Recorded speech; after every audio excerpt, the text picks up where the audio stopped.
임상심리사를 준비하시는 여러분 안녕하십니까? 임상심리사 2급 실기 핵심 요약집 강의를 진행하게 된 유상현입니다. 이번 핵심 실기 요약집, 그죠? 핵심 요약집은 실기 핵심 요약집은 실기에 맞춰진 그런 컨텐츠로 이제 강의를 진행하게 되는데요.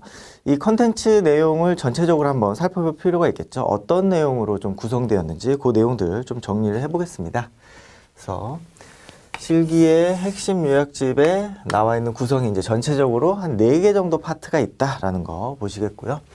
처음에가 이제 기초 심리평가. 첫 번째 파트가 이제 기초 심리평가가 되겠고, 두 번째가 이제 기초 심리상담.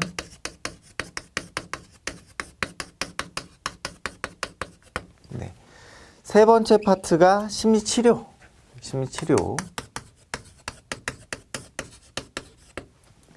그리고 네 번째 파트가 자문, 교육, 재활.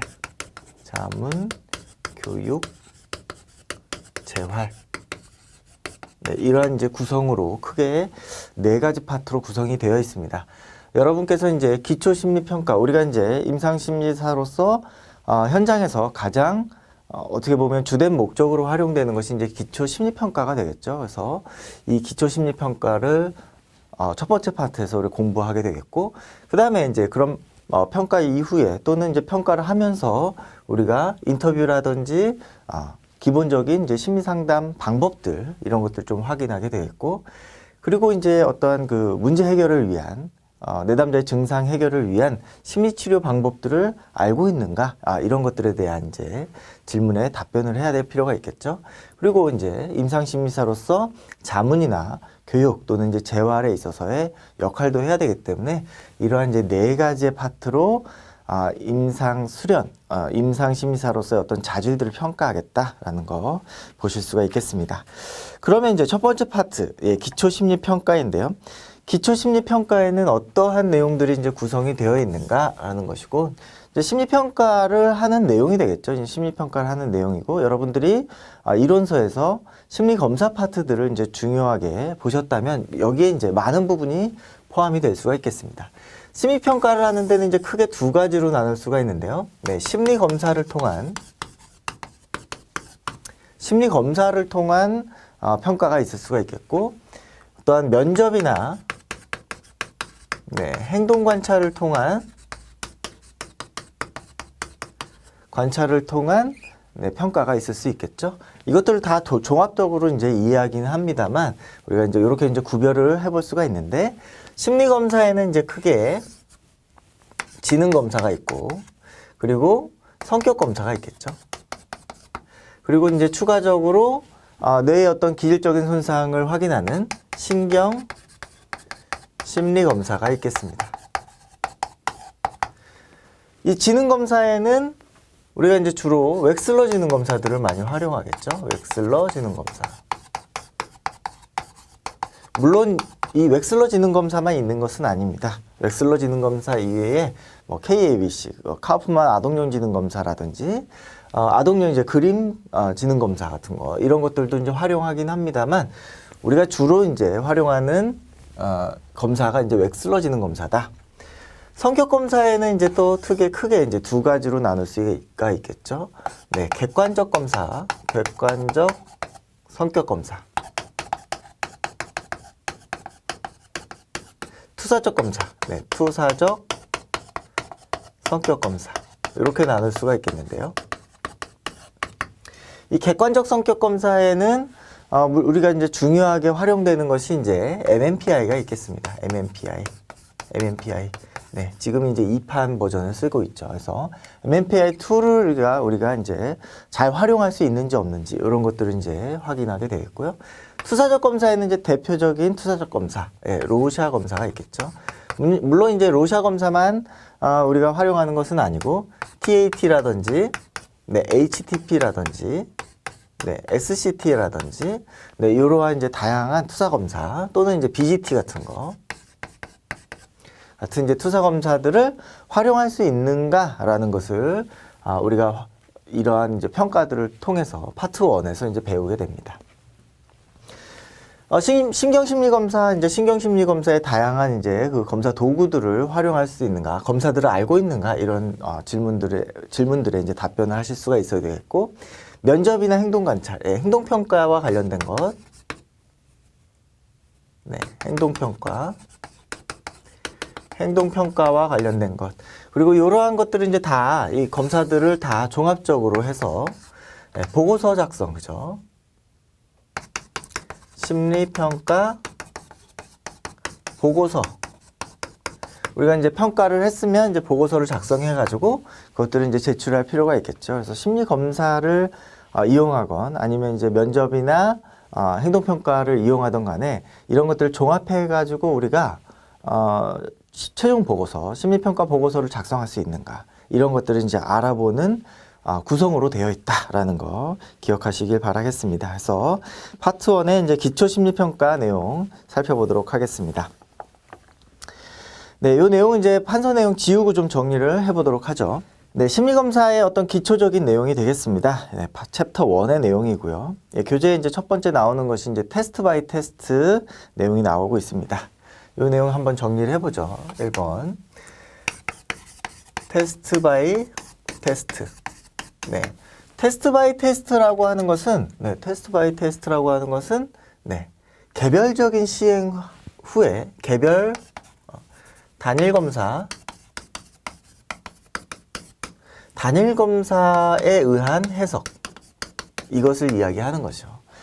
이것과 이제 좀 대비되는 내용으로 우리가 풀 배터리를 들 수 있겠죠. 풀 배터리. 이것은 이제 종합 심리 검사가 되겠죠. 종합 검사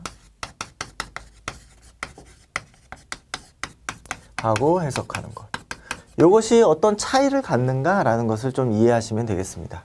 단일 검사로 우리가 심리 검사를 할 것인가, 아니면 종합 검사로 심리 검사를 할 것인가. 단일 검사를 이제 여러 개를 모아놓은 것이 이제 종합 검사가 되겠죠. 물론 이제 그 검사 자체가 다양한 내용들을 포함하고 있는 검사도 있지만은 어쨌든 종합적인 심리 검사를 할 것인가, 여러 개를 한 번에 할 것인가, 아니면 한 가지만 가지고 할 것인가라는 거. 이것의 이제 장단점들을 좀 살펴보는 것이 이제 중요하겠습니다. 테스트 바이 테스트, 한 가지 검사를 한다. 어떠한 장점이 있을까요? 장점. 첫 번째로 한 가지만 하기 때문에 이제 검사에 있어서 검사 실시가 용이하겠죠. 굉장히 시간적인 제약이 없다. 시간 제약이 없다라는 거. 그래서 금방 검사를 하고 실시할 수가 있겠죠. 두 번째 이제 장점들은 이러한 그 단일 검사라고 하는 것은 결국에 이제 목적에 부합하는 검사를 우리가 선정할 수 있다는 것이죠.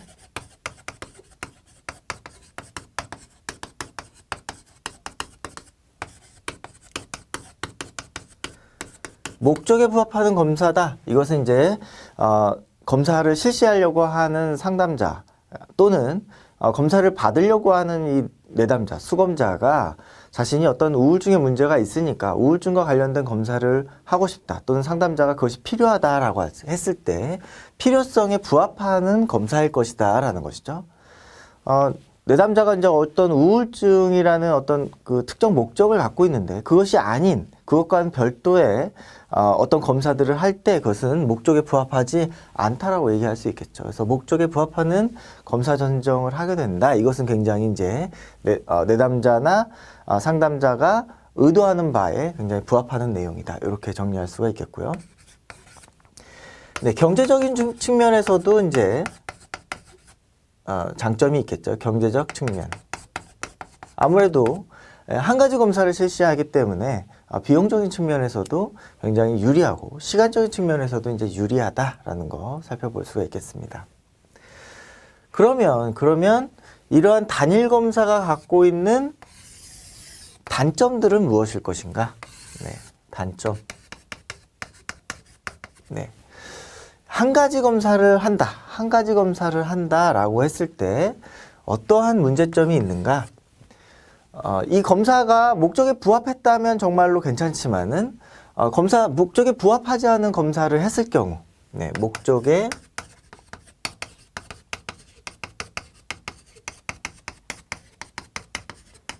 않을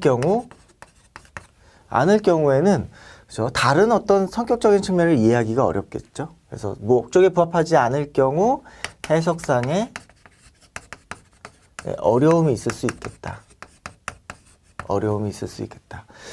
이 검사를 선정했는데 이제 상담자가 그 목적을 정확하게 파악하지 못한 경우가 있을 수가 있기 때문에 이런 경우에는 이제 해석상의 어려움이 있을 수 있겠다. 그리고 우리가 이제 이 내담자의 모든 문제, 그 내담자의 문제를 한 가지의 테스트로 알 수 있다라고 하는 것이 이제 어려움이 있는 것이죠. 왜냐하면 우리가 측정하고자 하는 어떤 심리적인 측면, 정신적인 측면이라는 것이 추상적이기 때문에 어떤 측면을 이렇게 정확하게 구조화해서 알아내기는 어려운 부분이 있다. 그래서 교차적인 검증이 좀 필요하다. 네, 교차 검증이 어렵다. 그리고 어떤 이런 측정 이외에, 검사 이외에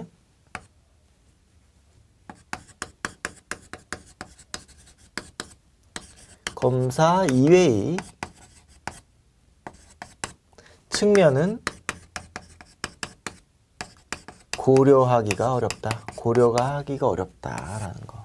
그래서 우리가 그 내담자를 이해하는데 한 가지 테스트만 가지고 다 알기는 사실 어려울 수 있겠다라는 거 정리하실 수가 있겠고요. 이것은 반대로 이제 풀배터리 검사, 이제 종합심리검사의 어떤 장점이 될 수도 있겠죠. 그러면 종합심리검사를 하는 어떤 장점들을 좀 정리를 해보면, 그 내담자의 어떤 전체적인 성격을, 네, 전체적인 측면을 이해한다라는 거. 그리고 교차 검증이 가능하기 때문에 오류를 좀 줄일 수가 있겠죠. 교차 검증. 이것은 해석상의 오류를 줄이는, 네, 감소시키는 역할을 할 것이다. 그리고 우리가 관찰하거나 아니면 심리검사하는 것, 몰랐던 부분, 그렇죠? 우리가 이해하지 못했던, 관찰되지 않은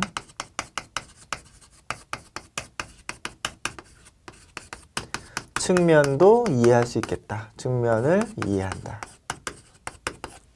관찰되지 않은 측면도 우리가 이해할 수 있다라는 거. 그렇기 때문에 이제 이렇게 풀배터리 검사들, 종합심리 검사들을 통해서 내담자의 이제 전체적인 부분들을 그려보려고 하는 것이죠. 그렇다면 단점은 무엇인가? 단점은 이 테스트 바이 테스트의 장점이 곧 단점이 될 수 있겠죠. 아무래도 시간상의 제약이 있다. 네, 비용 경제적으로도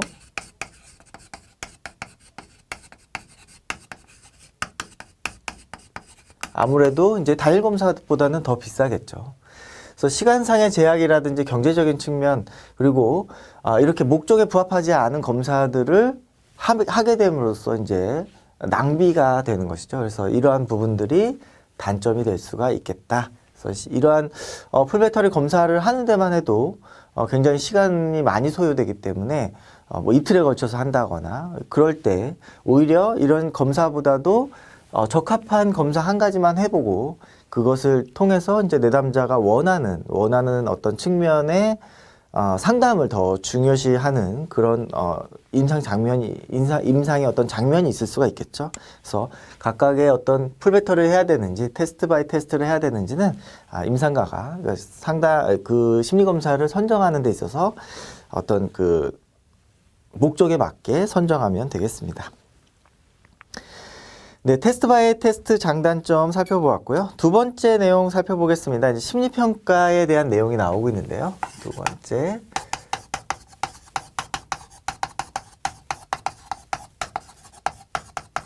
네, 심리평가. 심리평가라고 하는 것, 우리가 이제 이 파트 1의 과목이 이제 기초심리평가이죠. 심리평가라고 하는 것은 이제 심리검사를 포함하는 어떤 개념이고, 내담자를 이해하는 어떤 전체적인 과정을 이제 심리평가다 이렇게 이야기합니다. 그래서 심리적인 특성을 이해하기 위한 일련의 전문적인 과정이다. 심리적 특성을 이해하는 일련의 과정, 이렇게 이제 정의한다는 것이죠. 심리평가를. 이 심리평가에는 네, 심리검사, 네, 면접 또는 행동관찰, 네, 이런 것들이 이제 포함될 수 있겠다라는 거 정리해 보시면 되겠고, 이 내용 결국에 이제 심리평가가 심리검사보다는 더 큰 개념이다라는 걸 이해하시면 되겠습니다. 그러면 심리평가의 목적은 무엇인가 좀 정리를 해보죠. 심리평가를 하는 목적은 일단 1차적으로는 이제 진단적인 목적이 있겠죠. 진단의 목적이 있겠습니다. 내담자의 문제를 평가하고 우리가 어떤 진단 체계 속에서 어떻게 이해할 것인가, 이 진단의 어떤 기능들을 하게 되겠고요. 두 번째는 어떤 자아 기능들의 문제, 자아 기능의 평가. 네, 자아 기능을 평가한다는 것은 내담자가 지금 어떤 그 삶을 살아가고 있어요. 일상생활에서 어떤 적응 정도들을, 적응 수준들을 평가한다, 이런 얘기죠. 적응 수준을 평가한다. 잘 적응할 수 있는 것인가? 적응 수준의 평가다. 결국 이 적응 수준이라는 것은 대처 자원이 있는 것인가? 네, 대처 자원. 어떠한 스트레스에 대해서 대처 자원이 잘 있는가? 이 지금의 어떤 문제 상황들을 잘 헤쳐나갈 수 있는가 없는가, 이런 것들을 이제 평가하게 되는 것이고, 이런 부분들을 이제 평가해가지고 네, 치료적 개입 또는 뭐 예후를 이제 고려하는 그러한 목적으로 이제 이 심리평가가 이루어진다라고 하는 거 살펴볼 수가 있겠습니다. 그래서 치료적인 전략이나 평가, 그리고 어떻게 개입할 것인지, 예후는 어떨 것인지, 이런 것들을 이제 설정하는데 도움을 주는 그런 목적으로 사용이 된다. 그러면 이제 여기에 이제 심리검사가 있는데요. 이 심리검사의 목적은 무엇인가? 이러한 그 심리평가의 목적들을 다 포함하면서도 심리검사를 해야 하는 목적이 있을 수 있겠죠. 심리검사.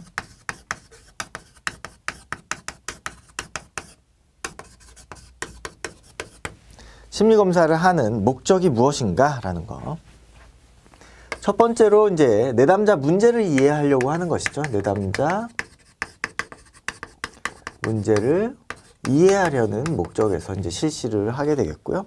어떤 의미에서는 이제 임상 장면에서 뭐 인터뷰를 너무 오래 할 수가 없고, 그 다음에 인터뷰만으로는 다 알기 어려울 수 있기 때문에, 내담자의 문제들이 드러나지 않는 부분들도 있기 때문에, 이런 부분들을 이제 심리검사를 통해서 우리가 확인한다라는 거. 그리고 이러한 그 내담자의 문제들이 어떠한 양상으로 전개되는 것인가, 이제 행동을 예측하기 위해서. 네. 내담자 문제를 이해하고 행동을 예측하고, 내담자의 행동, 이 문제 양상들이 어떻게 될 것인가 라고 하는 거. 이러한 문제들은 어떠한 원인에 의해서, 어떠한 원인에 의해서 이루어진 것인지에 대해서 이제 이해해 보려고 하는 것이고요. 그리고 어떠한 연구의 목적, 그리고 선별이나 배치의 목적으로 이제 심리검사를 하게 됩니다. 그래서 우리가 예를 들어서 어떤 직장을 들어갔을 때 직무 적성에 맞는 그런 배치를 위해서 이렇게 심리검사를 할 수가 있겠고요. 군대를 들어갈 때 여기에 와서 잘 적응할 수 있는지를 평가해가지고 선별을 하게 되겠죠. 이런 식으로 이제 심리검사의 목적이 있다. 네, 심리평가의 목적, 심리검사의 목적 정리를 해두시면 되겠습니다. 네, 세 번째 나오는 것이 이제 심리검사 도구의 선정 시 고려 사항인데요. 심리검사 도구, 그러니까 심리검사를 우리가 이제 사용할 때 어떠한 이제 윤리적 고려들이 있는가? 이것은 이제 세 가지의 측면의 윤리적 고려들을 우리가 좀 살펴봐야 되겠는데요. 네, 심리검사 사항에서 윤리적 고려. 첫 번째 윤리적 고려는 네, 실시를 할 때의 윤리적 고려가 되겠죠. 실시상의 윤리적 고려. 두 번째 측면은 그죠? 선정상의 윤리적 고려가 있겠습니다. 선정할 때. 세 번째는 해석상의 윤리적 고려가 있겠다. 그래서 심리검사 할 때 이제 윤리적 고려는 심리검사의 어떤 특징을 가지고 거기에서 어떤 윤리적 고려들이 있는지를 검토하는 것이 필요하겠죠. 물론 이제 우리가 상담 전체적으로 포괄했을 때 상담사의 어떤 윤리적 고려가 있겠지만은 윤리 강령이나 이런 것이 있겠지만 심리검사의 어떤 독특한 그런 윤리적인 고려가 있다라는 거. 실시를 위해서는 그 상담사가 이 실시하는 사람이 전문적인 좀 훈련이 필요하겠다. 네, 전문적 훈련.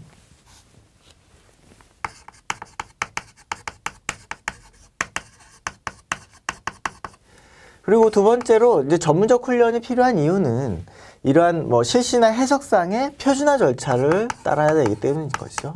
표준화 절차. 이런 절차를 준수해야 된다. 전문적인 훈련이 필요하고 그 다음에 표준화 절차를 준수해야 된다. 그리고 세 번째로 이러한 그 실시 목적, 이유가 설명되어야 된다. 내담자에게.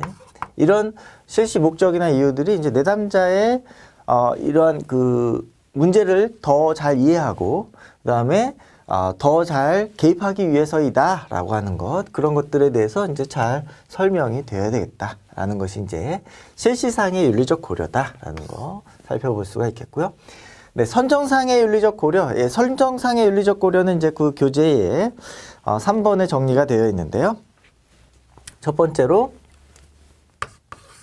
신뢰도, 타당도가 높은 그 검사들을 선정해야 되겠다.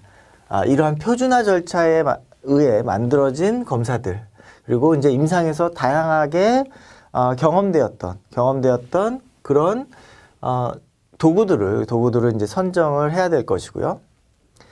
그리고 목적에 가장 부합하는, 목적에 부합하는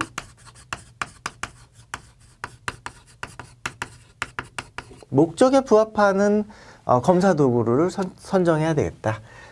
그 상담자의 어떤 의도에 의해서 선정하는 것이 아니라 내담자를 이해하는데 부합한 내용으로 이제 우리가 검사를 선정해야 되겠다.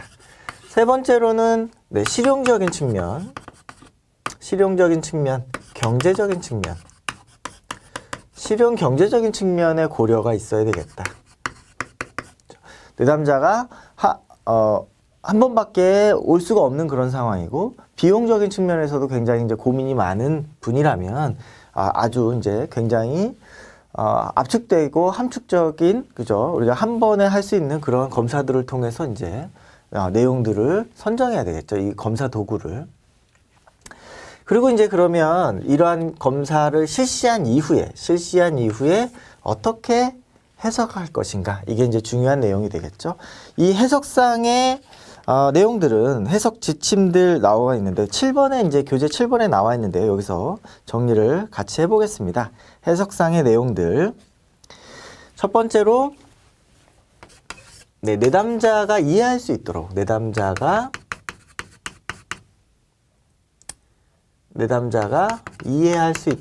이해할 수 있도록 뭐 언어 표현이라든지 어떤 그 해석의 어떤 방식들을 내담자가 이해할 수 있도록 하는 것이 중요하겠죠. 왜냐하면 이러한 해석들이 결국에는 내담자가 동의를 해야 되고 내담자가 그것들의 의미가 있어야지만 도움이 되는 것이지, 우리가 아무리 이제 전문적인 용어를 막 써가지고 그 보고서가 굉장히 잘 돼 있다고 하더라도 내담자가 이해를 하지 못하면 의미가 없는 내용이 되겠죠. 그래서 내담자가 이해할 수 있도록 하는 것이 중요하다. 두 번째로는 이제 이러한 검사의 해석이 내담자에게 어떤 굉장히 좀 치명적인 비판으로 들릴 수 있기 때문에 그런 부분에 있어서 굉장히 조심해야 된다. 그래서 중립적이고 무비판적인 태도를 가져야 될 것이다. 무비판적인 태도를 가져야 될 것이다. 세 번째로는 이제 내담자가 해석을 했을 때의 그런 내담자의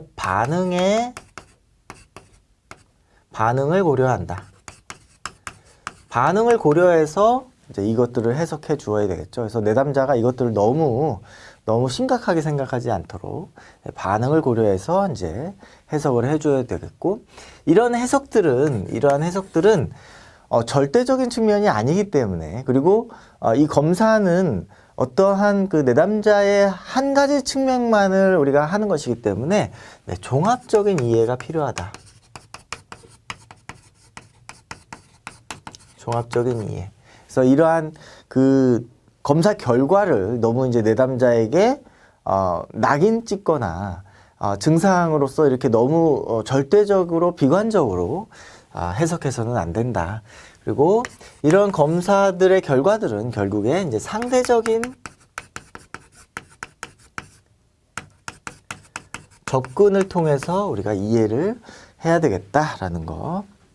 그리고 이러한 이제 해석들은 스스로가 자신한테 자신이 경험적으로 이해해서 스스로 해석할 수 있을 때가 굉장히 이제 제일 많이 도움이 되겠다라는 거 우리가 이해할 수가 있겠습니다. 그래서 심리검사의 윤리적인 고려들 우리가 좀 살펴보았고요. 네, 그 밑에 이제 그 심리검사 선정과 실시 조건들 이렇게 그 추가적으로 보충적으로 나와 있는데요. 그 내용들 한번 살펴보시면 되겠고요. 뭐 신뢰도, 타당도, 실용도, 그다음에 뭐 심리 측의 한계 이런 것들 이제 고려해야 된다. 이제 같은 내용이고요. 그다음에 이러한 그 상담자가 표준화 과정에서 동일한 조건으로 이제 실시할 수 있도록 해야 된다라는 거. 그리고 이제 이러한 방법들이 검사를 하고 있으면서 제대로 평가가 되고 있는지 이런 것들 좀 판단해야 된다는 거 정리를 해봤습니다. 다음 강의에서는 이제 4번 투사검사와 객관검사부터 실시하도록 하겠습니다. 진행하도록 하겠습니다. 감사합니다. 수고하셨습니다.